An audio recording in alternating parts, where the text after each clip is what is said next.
প্রিয়তা কারো শীতল স্পর্শ অনুভব করতে ঘুম ঘুম চোখে তাকালো। আইমান তার পাশে বসে আছে।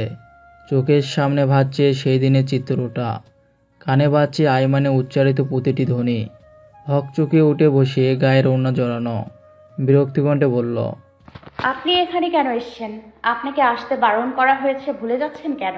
আইমান শীতল কণ্ঠে বলল, যেখানে তুমি আছো সেখানে একবার নয় 1000বার আসবো, তাড়িয়ে দিলেও আসবো। আমার ভালোবাসা বারবার তোমার কাছে আসতে বাধ্য করে প্রিয়। আপনার এসব কথা শোনার কোনো ইচ্ছে নেই।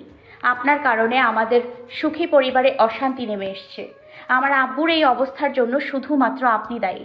একটা পরিবারে ঝড় বয়ে এনে এখন এসছেন তামাশা দেখতে। আর কখনো আসবেন না যদি আপনি আমার ভালো চান। আপনি যদি চান আমি ভালো থাকি, তাহলে আপনার ছায়াও যেন আমার গায়ে না পড়ে। চলে যান এখান থেকে। আপনাকে আমার অসহ্য লাগে, মুক্তি চাই আমি। আইমানের কণ্ঠ ভারী হয়ে যাচ্ছে, তবুও মুচকি হেসে বলল, দিব, খুব তাড়াতাড়ি দিব। আমার দেওয়া মুক্তিতে যদি তোমার শান্তি মেলে তবে তাই হোক। তবে মনে রেখো প্রিয়, একদিন তুমি প্রচণ্ড অসুখে ভুগবে। আমাকে না পাওয়ার অসুখ তোমার আষ্টে পৃষ্ঠে জড়িয়ে ধরবে। আমাকে দেখার জন্য তোমার ওই কাজল কালো আখির অসুখ হবে। দেহ জুড়ে আমাকে কাছে পাওয়ার, হৃদয় জুড়ে হৃদয় হরণের। সেদিন তুমি পেয়েও হারানোর যন্ত্রণা ভোগ করবে। যে দুঃখ তুমি আমাকে দিয়েছ, অনুরূপ দুঃখ ফেরত পেয়ে তুমি অবাক হবে। একদিন তোমার আকাশে ঝুম বৃষ্টি হবে, আচমকা ভিজবে তোমার গাল। তবে সেটা বৃষ্টির জলে নয়, তোমার চোখের জলে। কোনো এক কাঠফাটা দুপুরের রোদে পাওয়া জলতেষ্টার মতো আমাকে দেখার তৃষ্ণায় তোমার বুকের বাঁ পাশটা খুব করে পুড়বে। কোনো এক সকাল ভেজা চুল নিয়ে তোয়ালে হাতে দাঁড়িয়ে থাকবে, আমি চুল মুছে দেওয়ার অপেক্ষায়। শাড়ির ভাঁজ এলোমেলো থাকবে, কিন্তু গুছিয়ে দেওয়ার জন্য আমি আর থাকবো না। বেড সাইড ড্রয়ারে জ্বরের ওষুধ ঠিকই থাকবে, কিন্তু রাতে কেউ যত্ন করে খাইয়ে দিবে না। হঠাৎ হঠাৎ মাঝরাতে ঘুম ভেঙে যাবে, আমার বুকের বাঁ পাশে মাথা রাখার জন্য তোমার হাতটা আমায় খুঁজবে, কিন্তু সেখানে কেবল আমার শূন্যতাই পড়ে আছে। খাবার খেতে গিয়ে তোমার হেঁচকি উঠলে হয়তো ভাববে তোমায় আমি স্মরণ করছি, কিন্তু সেদিন আমি তোমায় ভুল যাব, ভাববো না তোমার কথা। প্রতি ক্ষণে ক্ষণে আমার অপেক্ষা তোমার চোখের জল নামাবে, কিন্তু অপেক্ষার প্রহর শেষ হবে না। তবুও বলবো ভালো থেকো। আইমান দাঁড়ালো না, এক প্রকার দৌড়ে বেরিয়ে গেল। প্রিয়তা ঘোরের মধ্য থেকে বের হতে পারেনি, এক দৃষ্টিতে তাকিয়ে আছে আইমানের যাওয়ার পানে। প্রিয়তার ভেতরটা খা খা করছে, চোখের সামনে ঝাপসা লাগলেও চোখের জল আটকে গেছে। বুকের বাম পাশে চিনচিন ব্যথায় অতিষ্ঠ হচ্ছে শরীরটা। আইমান চোখের জল মুছে ড্রয়িং রুমে দাঁড়িয়ে পড়ল। রান্নাঘরের দিকে এগিয়ে গিয়ে রেহেনা বেগমের পা ছুঁয়ে সালাম করল।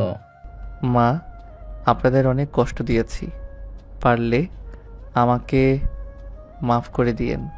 জানি অনেক অন্যায় করেছি, তবুও বাবাকে বলবেন নিজের ছেলে ভেবে হলেও আমাকে যেন ক্ষমা করে দেন। ভালো থাকবেন, আসি এখন। রেহানা বেগম মাথায় হাত বুলিয়ে দিল। কিছু বলার আগেই আইমান চলে গেল। রেহানা বেগম অজানা কারণে ভয় পাচ্ছে।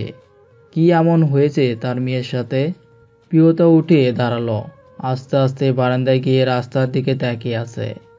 আইমানের শুভ্র পাঞ্জাবি বৃষ্টির পানিতে শৌলের সাথে লেপ্টে আছে। হাতে থাকা সাদা ব্যান্ডেজ লাল রক্ত মাখামাখি। প্রিয়তার ভেতরটা ধূপ করে উঠল। না পারছে কিছু বলতে, না পারছে আইমানের এই অবস্থা দেখতে।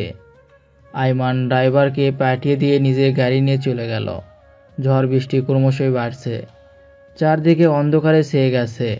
থেকে থেকে বজ্রপাতের কড়া আলোতে আলোকিত হচ্ছে শহর। হঠাৎ বজ্রপাতের বিকট আওয়াজে প্রিয়তা কানে হাত দিয়ে চিৎকার করে উঠল, কিন্তু আইমানের কান পর্যন্ত প্রিয়তমার কণ্ঠস্বর পৌঁছল না। গাড়ি ততক্ষণে ছুটে গেল অনেক দূরে। দূর অজানায় পাড়ি জমাতে আইমান ছুটছে।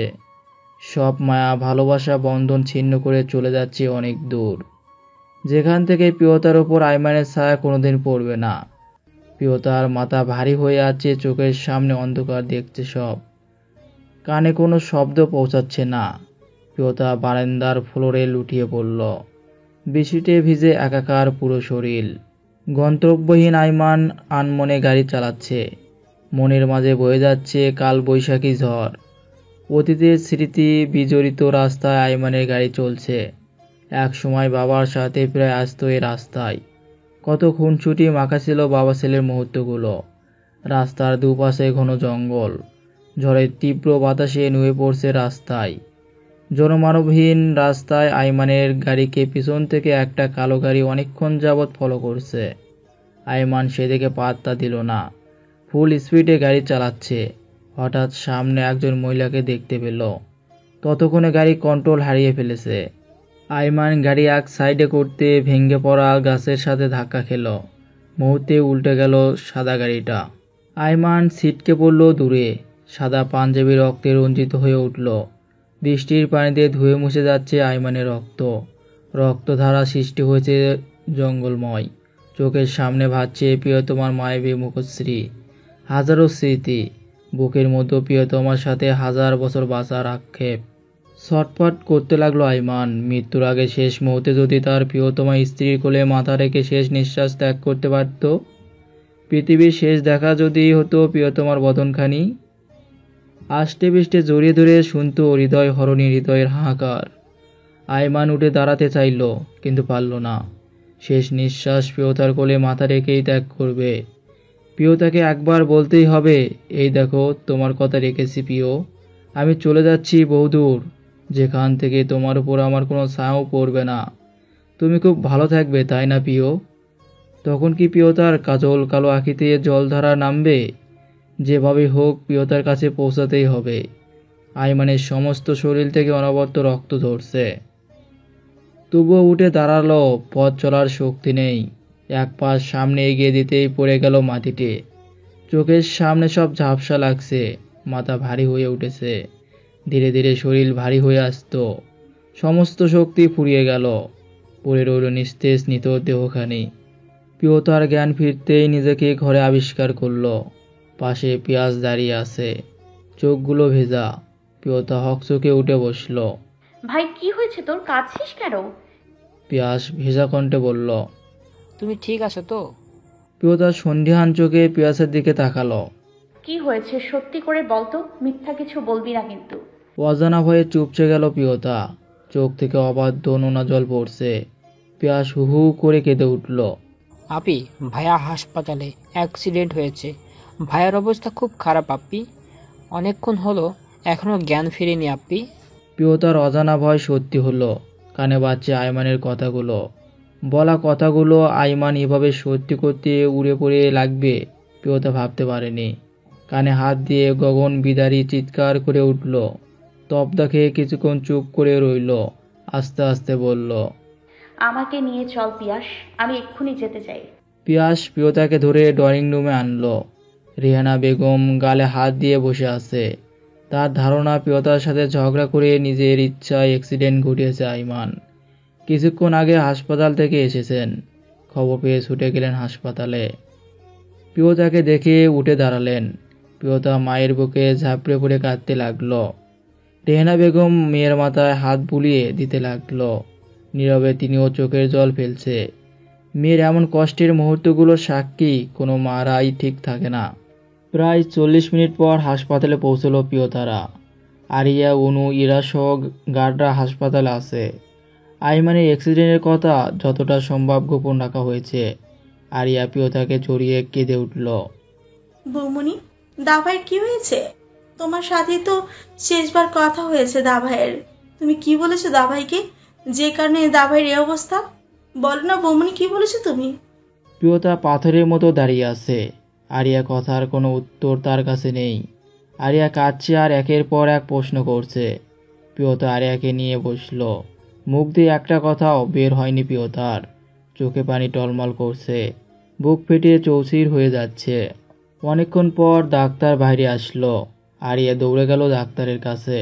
ডাক্তার জানালো আল্লাহর অশেষ রহমতে গুরুতর কিছু হয়নি, তবে ডান হাতে আঘাত পেয়েছে। মাথায় এবং শরীরে কিছু জায়গায় কেটে গেছে। আইমানকে কেবিনে নেওয়া হলো। প্রিয়তা দেরি না করে আইমানের কাছে ছুটে গেল। আইমানের পাশে বসে এক দৃষ্টিতে পরখ করলো আইমানের আঘাতপূর্ণ দেহটাকে। কতটা নিথর হয়ে পড়ে আছে। চোখের জল গড়িয়ে পড়ল আইমানের ঠোঁটের ওপর। আইমান আস্তে আস্তে চোখ খুলতে চেষ্টা করলো। প্রিয়তা উঠে দাঁড়ালো, ধীর পায়ে বাইরে চলে গেল। আইমান চোখ খুলে ধোঁয়াশার মাঝে প্রিয়তাকে দেখল। সূর্যের আলোতে মিলিয়ে যাওয়া কুয়াশার মতো প্রিয়তাও মিলিয়ে গেল। চোখে ঝাপসা যত কাটছে প্রিয়তা অদৃশ্য হচ্ছে। একই তবে অলিক মৃগের মতো প্রিয়তাকে দেখছে সে। না, কি সত্যিই প্রিয়তা এসেছে? হঠাৎ খেয়াল করলো তার ঠোঁট নোনা জলে ভেজা। আইমান হাজার যন্ত্রণার ভিড়েও একটুখানি স্বস্তি পেল প্রিয়তার আগমনে। আইমান উঠে বসতে চাইল, কিন্তু মাথায় প্রচণ্ড ব্যথায় করে উঠল। প্রায় 5 ঘন্টা পর আইমানের জ্ঞান ফিরল। নার্স এসে বলল, আপনাদের মধ্যে প্রিয়কে জ্ঞান ফেরার পর থেকেই প্রিয় প্রিয় করছে। প্রিয়তা হকচকিয়ে উঠল। আরিয়া প্রিয়তাকে যাওয়ার জন্য ইশারা করল। প্রিয়তা ধীর পায়ে আইমানের কাছে গেল। আইমানের নিভু নিভু চোখের উপরের দিকে তাকিয়ে আছে। প্রিয়তার পাশে এসে দাঁড়িয়ে রইল। আইমান প্রিয়তার দিকে না তাকিয়ে বসতে বলল। প্রিয়তা বসল। দুজনের মধ্যে পিনপত নীরবতা। অনেকক্ষণ পর প্রিয়তা নীরবতা কাটিয়ে বলল, অ্যাক্সিডেন্টটা কিভাবে হয়েছে? ইচ্ছে করে এসব করেননি তো? আইমান আচমকা অট্ট হেসে প্রিয়তার দিকে তাকালো। প্রিয়তা তপ্তা খেয়ে আইমানের দিকে তাকালো। আইমান হাসি থামিয়ে বলল, তুমি জিজ্ঞাসা করছো এটা? তুমি তো তাই চেয়েছিলে, কিন্তু আফসোস সেটা হয়নি। একজন মহিলাকে বাঁচাতে গিয়ে এমনটা হয়েছে। প্রিয়তা আইমানের এহেন আচরণে হতবাক। তারপরও নিজেকে সামলে বলল, আমি কখন বললাম আপনার ক্ষতি চেয়েছি? মিথ্যা দোষারোপ আর কত করবেন আমাকে? আইমান শীতল কণ্ঠে বলল। তবে জীবন্ত লাশ হয়ে বেঁচে থাকতে বলছো? প্রিয়তা কিছু বলল না। আবারও নীরবতা দুজনের মাঝে। হাজারো কথা বলার থাকলেও জড়তা কাটিয়ে বলতে পারছে না কেউ। প্রিয়তা আইমানের দিকে তাকিয়ে বলল, আজকে রাতে আমি থেকে যাব। আইমান প্রিয়তার দিকে তাকিয়ে বলল, যদি বলতে সারা জীবন আপনার কাছে থেকে যাব, তাহলে নিঃসন্দেহে রেখে দিতাম আমাতে আবদ্ধ করে, কিন্তু এখানে রাখতে পারবো না। বাসায় চলে যাও। প্রিয়তা অন্যমনস্ক হয়ে বসে আছে। আইমান আবার বলল, তুমি বারান্দায় গিয়ে অজ্ঞান হয়েছিলে কেন? প্রিয়তা হকচকিয়ে উঠল। ধীর কণ্ঠে বলল, জানি না, হঠাৎ করেই। আইমান চিন্তিত হয়ে প্রিয়তার দিকে তাকিয়ে রইল। প্রিয়তা উঠে দাঁড়ালো। আইমান উদাস কণ্ঠে বলল, চলে যাচ্ছ? প্রিয়তা পিছনে ফিরে তাকালো। আপনি তো বললেন চলে যেতে। আইমান আর কথা বাড়ল না। দীর্ঘ শ্বাস ফেলে প্রিয়তাকে বিদায় দিল। ছোট করে বলল, ক্ষণিকের জন্য মায়া বাড়াতে থেকে যেও না। এই মায়া বড্ড বেশি কষ্ট দেয়। গভীর রাত। আইমানের ঘুম ভাঙতে শরীরের কালো কমল স্পর্শ অনুভব করলো। পাশ ফিরতে দেখলো প্রিয়তা গুড়িসিটি মেরে শুয়ে আছে। একটু নড়াচড়া করলেই পড়ে যাবে। মুহূর্তেই ভুলে গেল তাদের দূরত্বের কথা। বাম হাত দিয়ে শক্ত করে আঁকড়ে ধরল। ঘুমন্ত প্রিয়তার ললাটে চুম্বন এঁকে দিল। চুলগুলো ফু দিয়ে মুখ থেকে সরিয়ে দিল। মুচকি এসে একদৃষ্টিতে তাকিয়ে রইল প্রিয়তার দিকে। প্রিয়তা ঘুমের ঘোরে আইমানের আরও কাছে টেনে নিয়ে টি শার্ট খামচে ধরল। নির্দ্বিধায় আইমান প্রিয়তার চুলে মুখে গুজে চোখ বন্ধ করে নিজের সাথে মিশিয়ে নিল। পৃথিবীর সব পারফিউম হার মানবে প্রিয়তার চুলের গন্ধের কাছে। প্রতিটি নিঃশ্বাসে নেশা মনে হচ্ছে। এইভাবে কাছে আসার কি দরকার ছিল সুইটহার্ট? তোমার স্পর্শ আমাকে সব ভুলিয়ে তোমার কাছে যেতে বাধ্য করে। হাতে না মেরে ভাতে রোমান্সের অভাবে মারতে চাও মনে হয়। এত দুষ্টু বুদ্ধি কই থেকে আসে তোমার মাথায়? এই অসুস্থ অবস্থায় এভাবে কাছে এসে যন্ত্রণা দিচ্ছ। উফ, ফিলিংস চেপে রাখা যাচ্ছে না। প্রিয়তা আইমানের বিড়বিড় শব্দে ঘুম ভেঙে গেল। কিছুটা অস্বস্তি বোধ করে দূরে সরতে চাইল। আইমান আরও শক্ত করে বাহুতে আবদ্ধ করল। এমন নড়াচড়া করছো কেন? দেখছো না বেড ছোট, তাই তো তোমাকে চলে যেতে বলেছি। কিন্তু তুমি থেকে গেলে। শুধু তো থেকে গেলে না, অসুস্থ অবস্থায় এখন আমাকে সিডিউস করার চেষ্টা করছো। প্রিয়তা ভুরুকুচকে বিরক্তি স্বরে বলল, আমি আবার এসব কখন করলাম? যত সব আজে বাজে কথা। আইমান নিষাক্ত কণ্ঠে বলল, এখনও আমার টি শার্ট কীভাবে খামচে ধরে আছো? এসবের মানে কি আমি বুঝি না? আমাকে কষ্ট দেওয়ার জন্য এসব ফন্দি এঁটেছো তুমি, তাই না?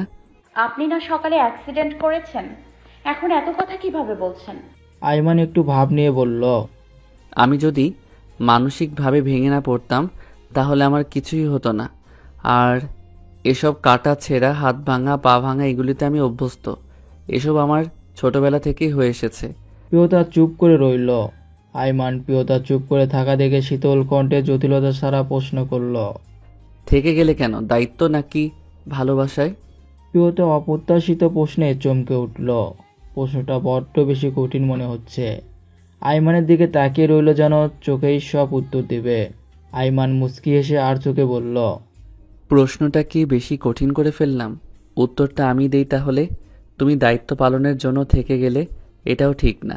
আর ভালোবাসা, সেটা তো কখনোই তোমার ছিল না। তুমি যেটাকে ভালোবাসা বলো, আমি বলি সেটা মোহ, ধোঁয়াশা, আচ্ছন্ন টান, যা বেশি দিন স্থায়ী হয় না। এই সাময়িক টানে আজ আমার কাছে থেকে গেলে কালকে কেটে গেলে চলে যাবে। তুমি যদি আমাকে ভালোবাসতে, আমাকে স্বামী হিসেবে মন থেকে গ্রহণ করতে, হয়তো আমাকে ক্ষমা করে আমার কাছে ফিরে আসতে। তুমি চলে যাওয়ার পর থেকে আমার প্রতিটা সেকেন্ডকে শতাব্দী মনে হয়েছে। চাইলে এখনও তোমাকে আমার কাছে বন্দি করে রেখে দিতে পারি, কিন্তু মনটা খুব করে চাই আমার এই তৃষ্ণার্ত বক্ষে তুমি নিজে থেকে ফিরে আসো। জানো, খুব করে চাই আমার বুকে মাথা রেখে আমার নামে আমার কাছে নালিশ করো। তোমার চোখে মুখে আমাকে পাওয়ার তৃপ্ততা দেখতে চাই প্রিয়। যদি না পারো নিজে থেকে আমাকে আপন করে আমার কাছে ছুটে আসতে, তবে জোর করব না। দীর্ঘশ্বাসে 1000 বছর অপেক্ষা করব তোমার জন্য। আচ্ছা প্রিয়, নিজেকে কখনো প্রশ্ন করেছো তুমি স্ত্রী কতটুকু দায়িত্ব পালন করেছো? বিয়ের প্রথম দিন থেকে আজ পর্যন্ত কখনো আমার খোঁজ নিয়েছো? কখনো বারান্দায় একা দাঁড়িয়ে থাকতে দেখে পাশে দাঁড়িয়ে বলেছো, আপনার মন খারাপ কেন? মন খারাপের কারণ শুনতে চেয়েছিলে। যার বুক নিজের বালিশ বানিয়ে নিশ্চিন্তে ঘুমাচ্ছ, কখনো সকালবেলা জিজ্ঞেস করেছিলে রাতে সেই মানুষটা ঘুমিয়েছে কিনা? আমিও চাইলে 1000টা অভিযোগ করতে পারি, কিন্তু কখনোই করিনি। তোমার সব অবহেলা আমি আপন করে নিয়েছি, তোমার সব উদাসীনতা আমি মানিয়ে নিয়েছি। কারণ এসব জোর করে হয় না। কষ্ট হলেও কখনো প্রকাশ করিনি, কারণ তোমাকে আমার করে রাখতে চাই। বিয়েটা জোর করে হয়েছে বলে আমি সবকিছু থেকে বঞ্চিত। আইমান দম ফেলে আবার বলল, তোমার কাছে এখন আমি খারাপ হলেও যেদিন আমাকে ভালোবেসে স্মরণ করবে, আমার কথা চোখ বন্ধ করে ভাববে, সেদিন মনে হবে তোমার জন্য আমার চেয়ে পারফেক্ট কেউ ছিল না, আমার চেয়ে বেটার অপশন থাকতে পারে না। প্রিয়তা ভাঙ্গা কণ্ঠে বলল, আর কিছু বলবেন? না। দুজনের মধ্যে পিনপত নীরবতা, বুকের মধ্যে সাগরের তোলপাড় ঢেউ, হৃদয়ে হাজারো শব্দ বললেও প্রকাশের ইচ্ছে নেই। পরের দিন ঘড়ির কাঁটা টিকটিক শব্দে সেকেন্ড, মিনিট, ঘন্টা কেটে গেল। আইমান বাসায় চলে এসেছে। ডান হাতটা এখনও ভালোভাবে নাড়াতে পারে না। কুসুম এবং আরিয়া আইমানের দেখাশোনা করছে। প্রিয়তা সকালবেলা কোনো কথা না বলেই চলে গেল। আইমান বাকশূন্য হয়ে প্রিয়তার দিকে তাকিয়ে রইল। প্রিয়তা পিছনে ফিরে তাকালো, হয়তো দেখতো কে একজন তীব্র আক্ষেপ নিয়ে বসে আছে। হৃদয় উজাড় করে বলতে ইচ্ছা করে থেকে যাও, কিন্তু নিষ্ঠুর প্রিয়তা তো শুনল না হৃদয়ের কন্দন। কেটে গেল 1 মাস। শরতে নীল আকাশে সাদা মেঘের ভেলা ভেসে বেড়াচ্ছে। স্নিগ্ধতায় ভরে গেল প্রকৃতি। প্রিয়তার আজ পরীক্ষা শেষ হলো। আইমানের সাথে সেদিনের পর থেকে কখনো দেখা কিংবা কথা হয়নি। আইমানও আর নিজ থেকে যায়নি প্রিয়তার কাছে। যে যার মতো ব্যস্ত। আইমান ইদানিং বহু ঝামেলার সম্মুখীন হচ্ছে, তবে সেটা রাজনৈতিক কোনো দল নয়, অন্য কোনো নতুন শত্রুর আগমন। আইমানের এলাকায় যথেষ্ট নিরাপদ আইমান, বাইরে কোথাও গেলেও ঝুঁকি থাকে। প্রিয়তা ভার্সিটি থেকে বের হয়ে আনমনে হাঁটছে। মনটা কেমন কুগাইছে। হাঁটতে হাঁটতে অনেক দূরে চলে এসেছে। গাড়ির শব্দে ধ্যান ভেঙে পাশে তাকালো। আচমকা জ্ঞান হারিয়ে লুটিয়ে পড়ল মাটিতে। পৈশাচিক আনন্দ পেয়ে প্রিয়তাকে গাড়িতে উঠিয়ে নিল। গাড়ি চলতে শুরু করলো। দুপুর গড়িয়ে বিকাল, বিকাল গড়িয়ে সন্ধ্যা হলো। আকাশ জুড়ে লালাভাব ধীরে ধীরে মুছে যাচ্ছে। রেহানা বেগম প্রিয়তাকে কল করেই যাচ্ছে। প্রিয়তার ফোন দুপুর থেকে বন্ধ। আমিরুল ইসলাম চিন্তিত চেহারায় ঘরময় পায়চারি করছে।